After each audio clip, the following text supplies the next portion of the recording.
Welcome to the Baseball Card Exchange podcast. My name is Phil Endris. I'm glad that you joined us today. I'm here with the owner of Baseball Card Exchange, Steve Hart, and we're hoping to answer some of the most frequently asked questions that we hear at Baseball Card Exchange. Steve, it's good to have you. One of the biggest questions that we get at Baseball Card Exchange is, what does FASC mean? I've had some very funny comments about FASC. People even said, is that a cuss word? I said no. But they want to know why FASC exists. What does that mean, and why is that important? Okay, I think about a decade ago, one of my longtime employees, Rick, came up with the idea of wrapping boxes that were still in original factory sealed cases. And the reason is that people ask me all the time, I have a box of 30 packs of 86 football. Am I allowed to add 6 packs to the box and then you authenticate it? And that is acceptable because, first of all, some of the time, I can't tell anyway. So even if you did it without telling me up front, I have no way of telling. This is especially true for cello and rack packs, where they're basically identical. Mm-hmm. So the issue is that the people will press the back of a wax pack to see if the player's showing, go through a cello box to see who's on top, who's on bottom, go through a rack pack box to see who's on top or see who's on bottom. In addition, people also know certain runs from like the 1980s. Mm-hmm. So if Joe Bag of Donuts is on top of an 83 rack pack, Tony Gwynn is the 5th card down. Wow. And they will take those packs out unethically and replace it with a dud pack. Mm-hmm. Again, there's nothing I could do about it because I can't tell the difference of packs in the box. I don't know those runs, nor do I want to know those runs.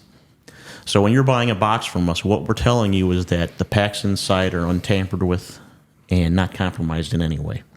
Okay. Rick came up with an idea, why don't we label boxes that are from a sealed case, and then this way people know that those boxes haven't been touched by human hands. Nobody has gone through them and picked out the stars showing. Nobody has gone through them using the run format to see which players are in the packs. So that's where that idea sprung from. Right. What do you consider a sealed case? Is it where all 4 flaps are either glued and stapled, or can a flap be undone? What is your definition of a case still being sealed? Okay, well, first of all, only me has to be the one to check to see if that case is sealed. Right. I will get an occasional dealer who says, well, I've got a case of 81 football vending, and I opened it back in 81 to check the contents, and so it's open. Will you wrap it from a sealed case? Now, it's not that I don't believe you, but I can't do it. Right. Because then I have to believe everybody. Mm-hmm. And it becomes an issue with trusting everybody as taking their word for, and we all know where that would end up. Right. So the case has to come into my hands and still be originally factory sealed. For most tops issues, staples on the bottom, glue on top, sometimes glue on bottom. Tops very rarely ever used any tape at all. Mm-hmm. Sometimes when a case come in that has tape on it, I have to slowly pick the tape off. Maybe it was put on there for shipping purposes 40 years ago, to get to that original top seal to see if the case is still sealed.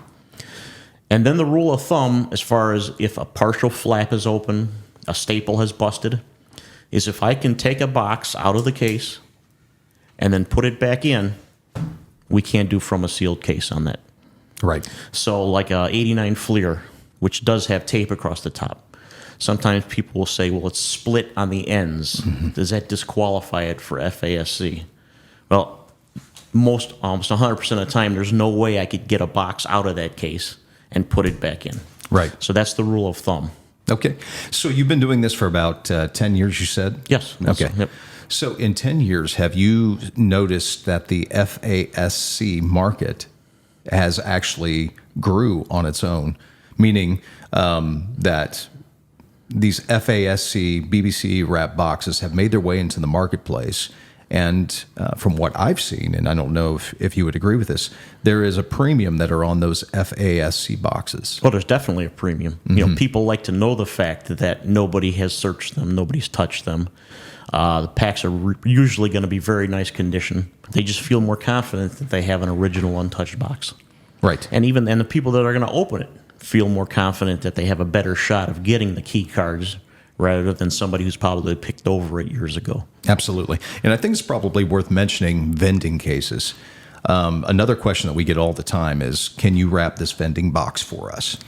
Whether it's an 82 or an 83 or 84. Right. Do you want to address that? Yeah, the issue with vending is if you know that Topps issued a 500 count box with cards in it. It wasn't always 500 cards. It was as many as they could jam in there. Mm-hmm. And it wasn't sealed in any way. Wrap, sticker, nothing. When you open the lid on a vending box, you will see a nice vending pattern. However, that could be manipulated fairly easy, where you can remove a card, replace it with a lower condition one, remove a card, and just completely keep it. Mm-hmm. So unfortunately, we can't do vending as loose boxes. Again, a person may say, well, I'm the original owner, nobody messed with it, and then, not that I'm telling that person I don't trust them, but then it comes down to trust from everybody. And again, we know where that would end up. Absolutely. So vending boxes, the only way we will do is factory sealed cases. Yep. And another thing probably worth mentioning with the just increase in 70s vending cases and early 80s, 78, 79, 80. These vending cases are going for a substantial amount of money. Yes. And then you ask the question, well, why are they going for so much money? And I think the answer is, not only are we talking about the Rickey Henderson in 1980, but we're talking about even commons or stars that are grading for PSA 10s that are getting a substantial amount of money. So I think it's safe to say that people, another reason why we won't wrap boxes that are not in sealed cases is because it's very easy to see the centering. Yes. And then put the cards if back. you see a box that's 90-10, even if you're not taking any of the cards out, you put it back together and then you see what you got. Yep. So with a BBC wrapped vending box, you know that it has come from a sealed case. Yep. And that means we don't know what the centering is like at all. We don't open the lids at all. You're going to get 500 or approximately 500 untouched cards. I don't know the centering, you don't know the centering, but it is a fresh product that nobody else has looked at. Absolutely. So hopefully that answers the question of what the FASC means at Baseball Card Exchange. So when you buy FASC, you can know beyond a shadow of a doubt those cards, those packs have not been tampered with. They've come from a sealed case.